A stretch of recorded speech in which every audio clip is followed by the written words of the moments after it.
ಸಂಗ ಸಮಾರಾಗ.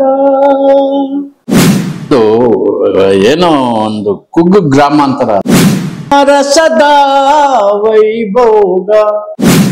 ಈಗ ನಾನು ಇಲ್ಲಿ ಬರೋದಕ್ಕೆ ನನ್ನ ಹತ್ರ ಕಾಸಿಲ್ಲ, ಇನ್ನು ಅಲ್ಲಿ ಹೋಗೋದು ಹೇಗೆ? ಮನೆಗೆ ಹೋದಾಗ ಆಗ ಪಾರ್ವತಕ್ಕ ಆಯ್ತು, ಇವ್ರು ಶೂಟಿಂಗ್ ಹೋಗ್ಬಿಟ್ಟು ಗೋಲ್ಡನ್ ಸ್ಟುಡಿಯೋ. ಖುಷಿ ಆಯ್ತು, ಬರ್ತೀನಿ. ಅಯ್ಯೋ ಸತ್ಯ ಹೇಳ್ಬೇಕು ಅಂದ್ರೆ ಉತ್ತರ ಕರ್ನಾಟಕ ನಮ್ಗೆ ಅನ್ನ ಹಾಕಿದ ಜಾಗ ಅಂತಲ್ಲ, ಕಲಾವಿದರು ಎಲ್ಲರಿಗೂ. ಚಿತ್ತಾರಿಗೆ ನಿಮ್ಮ ಆತ್ಮೀಯವಾದ ಸ್ವಾಗತ ಕೊಡ್ತಾ ಇದ್ದೀನಿ. ಧನ್ಯವಾದಗಳು.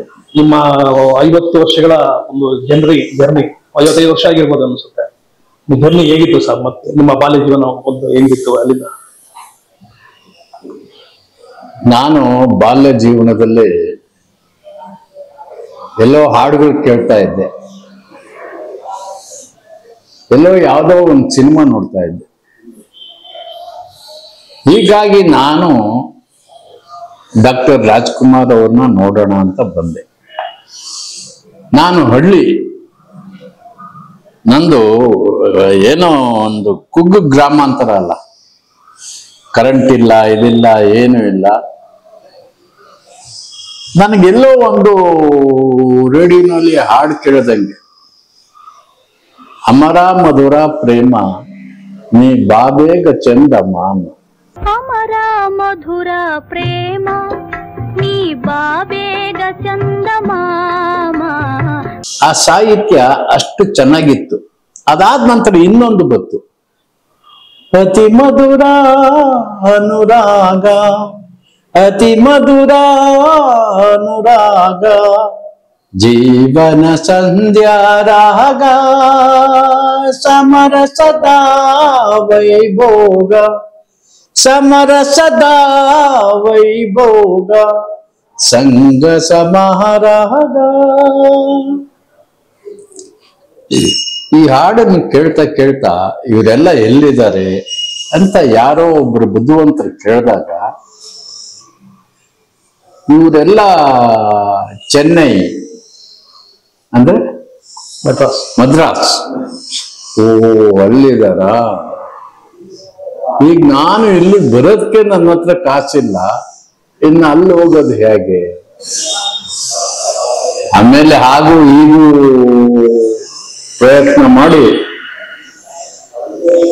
ಮಡ್ರಾಸ್ ತಲುಪ್ತೆ. ಏನ್ ನೋಡ್ತಿದ್ದಂಗೆ ನಾನು, ಅಯ್ಯೋ ಏನಪ್ಪ, ಏನು, ಹಲೋ, ಈ ಅಡ್ರೆಸ್ ಎಲ್ಲಿದೆ? ಒಂದು ನ್ಯೂ ಫಿಲ್ಮ್ ಡೈರಿ ಅಂತ ತಗೊಂಡಿದ್ದೆ, ಅದರಲ್ಲಿ ಎಲ್ಲಾರ ವಿಳಾಸನೂ ಇತ್ತು. ಹಾಗೂ ಈಗೂ ಪ್ರಯತ್ನ ಮಾಡಿ ಅವ್ರ ಮನೆ ಕಂಡು ಹಿಡಿದು ಮನೆಗೆ ಹೋದಾಗ ಆಗ ಪಾರ್ವತಕ್ಕ ಆಯ್ತು, ಇವ್ರು ಶೂಟಿಂಗ್ ಹೋಗ್ಬಿಟ್ಟು ಗೋಲ್ಡನ್ ಸ್ಟುಡಿಯೋ. ಅವ್ರು ಕೂರಿಸಿ ನನಗೆ ಯಾವ ಊರು, ಏನು, ಇಲ್ಲಿ, ಅಮ್ಮ ನಂದು ಅರ್ತಿಗೂಡ ಹತ್ರ ಹೋಗಿ ನೋಡ್ಲಿ ಅಂತ. ನಾನೇನು ಯಾರ ಹತ್ರನೂ ದುಡ್ಡು ಕೇಳಕ್ಕೆ ಅಂತ ಬರ್ಲಿಲ್ಲ, ಅಣ್ಣವ್ರನ್ನ ನೋಡ್ಬೇಕಾಗಿತ್ತು. ಅವ್ರ ಮನೇಲಿ ಸುಮಾರು ಒಂದು 36 ಜನ ಮಕ್ಕಳು, ತಂಗಿ ಮಕ್ಕಳು, ತಮ್ಮನ ಮಕ್ಕಳು, ಅಕ್ಕನ ಮಕ್ಕಳು, ಹೀಗೆ. ಹಾಗೂ ಇದು ಬಿಡ್ಲಿಲ್ಲ. ಅವ್ರು ಬರೋವರು ಕಾದ ಅವರು ಬಂದು ನೋಡಿ ಕಾಲಿಗೆ ನಮಸ್ಕಾರ ಮಾಡಿದೆ. ಯಾವರು, ಏನು ಆಯ್ತಾ, ಮಾಮೂಲು ಸೇಮ್. ಹೀಗೆ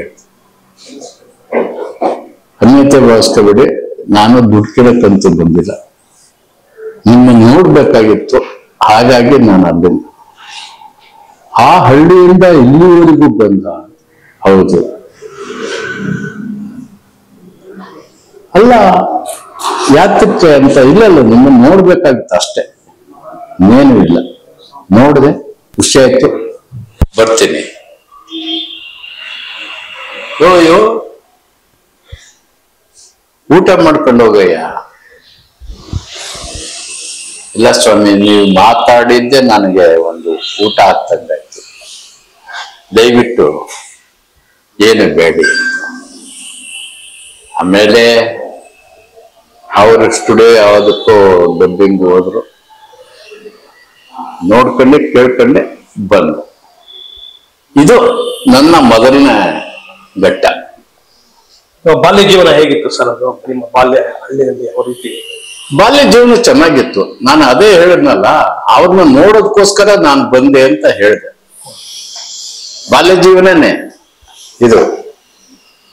ಈಗ ನನಗೆ 72, 73 ಬೀಳ್ತಿದೆ. ಆದ್ರೂ ಎಲ್ಲ ಈಗಲೂ ಪಾತ್ರ ಕೇಳ್ತಾ ಇರ್ತೀನಿ. ನಮ್ಗೆ ಸತ್ಯ ಹೇಳ್ಬೇಕು ಅಂದ್ರೆ ಉತ್ತರ ಕರ್ನಾಟಕ ನಮ್ಗೆ ಅನ್ನ ಹಾಕಿದ ಜಾಗ. ನನಗೆ ಅಂತಲ್ಲ, ಕಲಾವಿದರು ಎಲ್ಲರಿಗೂ. ಹಾಗಾಗಿ ಉತ್ತರ ಕರ್ನಾಟಕ ನೆನೆಸ್ಕೊಳ್ತೀನಿ. ಅದು ಹೇಗೆ ಸರ್ ಆ ವಯಸ್ಸಲ್ಲಿ ನಿಮ್ಗೆ ಆ ಚಿಕ್ಕ ನಾನು ಇಲ್ಲಿ ವಯಸ್ಸು ಬರಲ್ಲ ನನಗೆ. ಆ ಕಡೆಯಿಂದ ಬಂದು ಇವೆಲ್ಲ ನೋಡ್ತಿದ್ದಂಗೆ ಏನು ಎಷ್ಟು ದೊಡ್ಡದಾಗಿದೆ, ಇಲ್ಲಿ ಎಲ್ಲಿ ಹುಡ್ಕೋದು. ಆಗ ನ್ಯೂ ಫಿಲ್ಮ್ ಡೈರಿ ಅಂತ ನಾನು ತಗೊಂಡೆ ಅಂತಾರಲ್ಲ, ತಗೊಂಡು ಪ್ರತಿಯೊಬ್ಬರು ವಿಳಾಸನೂ ಅದ್ರೊಳಗೆ ಇತ್ತು. Director department, producer department, artist department, theatre, ಹೀಗೆ ಇದನ್ನೆಲ್ಲ ಸಂಪರ್ಕ ಮಾಡಿದೆ, ಬಿಡ್ಲಿಲ್ಲ. ನನಗೆ ಒಂದು ನೋಡ್ಲೇಬೇಕು ಅಂತ ಒಂದು ಹಠ ಇತ್ತು. ಹೇಗೋ ಅಣ್ಣ, ಸ್ವಾಮಿ, ಬುದ್ಧಿ, ಯಜಮಾನ್ರೆ ಅನ್ಕೊಂಡು ಇವನ್ನೆಲ್ಲ ನೋಡ್ಕೊಂಡು ಬಂದೆ. ಅದು ನನ್ನ ಮೊದಲನೇ ಸಿನಿಮಾ ನಂದು ನ್ಯಾಯವೇ ದೇವರು. ಅದಕ್ಕೆ ನಿಮ್ ಮುಂದೆ ನ್ಯಾಯವಾಗಿ ಕೂತಿದ್ದೇನೆ. ಅದು ಅವತ್ತೊಂದು ದಿವಸ ರಾಜ್ಕುಮಾರ್ ಸರ್, ಸರೋಜು ದೇವಿಯವರು, ವಜ್ರಮುನಿಯವರು, ಅದು ಅದರಲ್ಲಿ ಅದ್ಭುತವಾದ ಅಭಿನಯ. ಅದು ನೋಡಿ ಖುಷಿ ಆಯ್ತು. ಆಮೇಲೆ ನಾನು ನ್ಯಾಯವೇ ದೇವರು ಸಿನಿಮಾದಲ್ಲಿ ಒಂದು ಸಣ್ಣ ಪಾತ್ರ ಮಾಡಿದ್ದೆ. ರಾಜ್ಕುಮಾರ್ ಅವ್ರನ್ನ ತಡೆಯೋದು, ಒಳಗಡೆ ಹೋಗಂಗೆಲ್ಲ ಯಜಮಾನ್ರು ಒಬ್ಬರೇ ಇದೆ. ಅದು ನೋಡ್ತಾರೆ, ಯಾರ ಯಜಮಾನ ಈ ತರ ಅಂತ, ಏನು ಇಲ್ಲ ಅಂತ. ಹೋಗ್ಬೇಡಿ ಅಂತ ಹೇಳಿದ್ದಾರೆ ಅಷ್ಟೇ, ಹೋಗ್ಬಾರ್ದು. ಇನ್ನೇನು ವಾಯ್ಸ್ ಜೋರಾಗಿದೆ. ಆಮೇಲೆ ವಿಷಯ ಗೊತ್ತಾಯ್ತು. ಸಾರಿ ಸರ್, ತಪ್ಪಾಯ್ತು ಅಂತ ಹೇಳಿದೆ.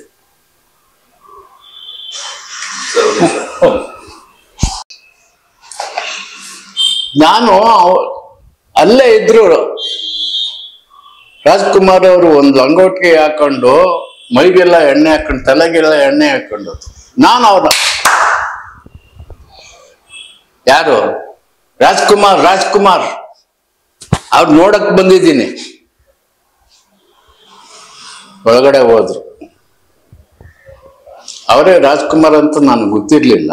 ಎಣ್ಣೆ ಹಾಕಿದ್ರಲ್ಲ, ರಾಜ್ಕುಮಾರ್ ಲಂಗೋಟಿ ನಿಂತ್ಕೋತಾರ ಈ ತರ ಅಂತ. ಆಗ ಒಳಗಡೆ ಹೋಗ ಸ್ವಲ್ಪ ಹೊತ್ತು ಹಾಗೆ ಕೂತ್ಕೊಂಡ್ರೆ ಅಷ್ಟೊತ್ತಿಗೆ ಪಾರ್ವತಕ್ಕ ಬಂದ್ರು. ಏನಪ್ಪ ಯಾವುದು? ಅಮ್ಮ, ನಾನು ಅರ್ಕಲ್ಗೂಡು ಹತ್ರ ಹೊನ್ನವಳ್ಳಿ ಊರು, ಅಣ್ಣವ್ರು ನೋಡ್ಬೇಕು ಅಂತ ಬಂದಿದ್ದೀನಿ ವಿನ ದುಡ್ಡು ಕೇಳ್ಬೇಕು ಕಷ್ಟ ಅಂತ ಬರ್ಲಿಲ್ಲ. ಹಾಗಾಗಿ ಕೂತ್ಕೊಳ್ಳ. ಬೆಳೆಯ ಅಮ್ಮ, ಕಾಫಿ ತಂದ್ಕೊಡಿ ಇವ್ರಿಗೆ. ಆಮೇಲೆ ಮಾತಾಡ್ತಾ ಸರಳವಾಗಿ ಎಲ್ಲ, ಓಹೋ ಪುಣ್ಯಾತ್ಕಿತಿ ಎಷ್ಟು ಚೆನ್ನಾಗಿ ಮಾತಾಡಿದ್ರಲ್ಲ, ಇದು ನಿಜವಾಗೂ ನನ್ನ ತಾಯಿನ. ನನಗೆ ತಾಯಿ ಇರಲಿಲ್ಲ. ಹಾಗಾಗಿ ಒಂದ ಕಾಫಿ ತರಿಸ್ಕೊಟ್ರು. ಯಾವ ಊರು ಏನು ಎಲ್ಲ ಕುಲಂಕುಷವಾಗಿ ಹೇಳಿದೆ. ನಮ್ಮ ಮನೇಲಿ ಇಷ್ಟು ಜನ ಹುಡುಗರಿದ್ದಾರೆ, ನಿನಗೇನಾದ್ರೂ ಒಂದು ಕೆಲಸ ಸಿಕ್ಕವರೆಗೂ ನೀನ್ ಇಲ್ಲೇ ಇರು ಅಂತ ಹೇಳೋರು. ಆಗಿಂದ ಹಂಗೆ.